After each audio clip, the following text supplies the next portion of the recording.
Реальная мистика в жизни, каковы ее проявления и как этим пользоваться. В нашем технологичном и циничном положении дел довольно сложно поверить или даже скорее принять, что в жизни есть что-то, не подлежащее объяснению наукой, логикой или какими-то религиозными догмами. В суете будней живет большинство из нас, и почти невозможно заметить те мистические события, которые происходят с нами. Как мистическая энергия жизни дает нам о себе знать. Всем привет, с вами Ави. 3 примера реальной жизненной мистики, с которой я сталкивался и с помощью которых получил важный для меня жизненный опыт.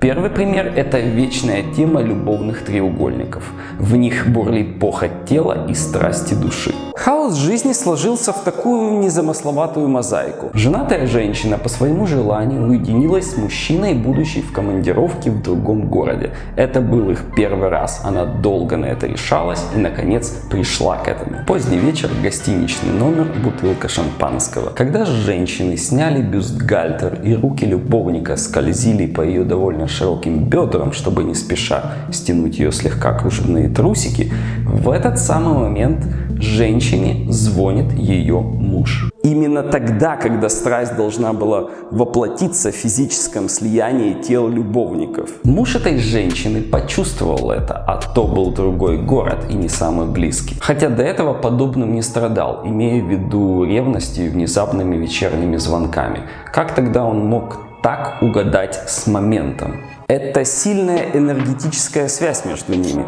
Как он был, муж этой женщины, привязан к ней, так и она была привязана к нему, своему мужу.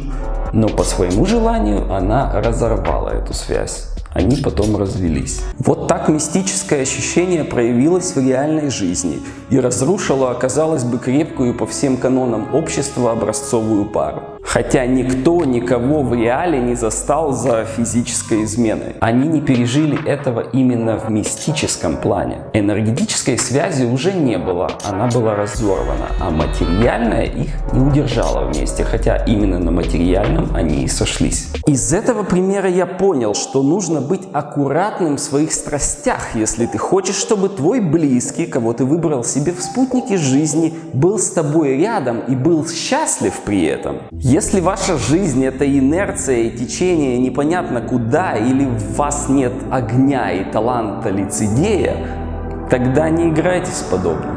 Второй пример – это злые мысли или обсуждения за вашей спиной. То, с чем сталкивается, наверное, каждый из нас. Это когда горят уши, вас обсуждают. Всем известно и, как я понимаю, поэтому никому особо не интересно. Хотя данный факт должен, наоборот, привлекать ваше внимание и давать повод для размышления. А иногда можно точно определить, кто вас обсуждает, и, может быть, откровенно поговорить, что не так, ну и с какими чувствами и эмоциями этот человек обсуждает вас. Вы можете дать друг другу уникальную обратную связь. Не со всеми так получится, но может быть 1 из 10, так же как и вы, захочет разобраться в этом. Если нашли такого человека, вы можете многое понять в том плане, какие мысли и эмоции других людей на вас влияют, и сделать соответствующие выводы. Мне удалось так откровенно поговорить с 5 людьми, которые меня обсуждали. Это волнительный опыт и знания. Он открыл для меня то, что если человек обсуждает меня из-за чистой зависти, то он передает свою энергию мне. Но если меня обсуждают с искренней ненавистью, то на мне это отражается тревожностью и необъяснимым страхом. Третий пример – это связи по крови. Этот пример самый яркий и важный для меня. Сидя в вестибюле роддома, я ждал появления на свет своих дочерей. Внезапно на меня нахлынули какие-то эмоции, то ли тревога, то ли еще что. Меня начало аж трусить, необъяснимо и сильно. Это продолжалось минут 30. И потом внезапно все проходило. Наступало расслабление и чувство покоя. Немного позже я узнал, что в тот момент, когда все проходило, мой мандраж, и наступало чувство покоя, это было время рождения моих дочерей. Для меня это было и есть неким значением, которое помогло мне стать хорошим отцом и мужем. Чувствовать связь с дочерьми и женой, лучше понимать их внутренний мир. мир. И я хочу сохранить эту связь, соответственно, прилагаю к этому усилия. А как индикатор, правильно я делаю или нет,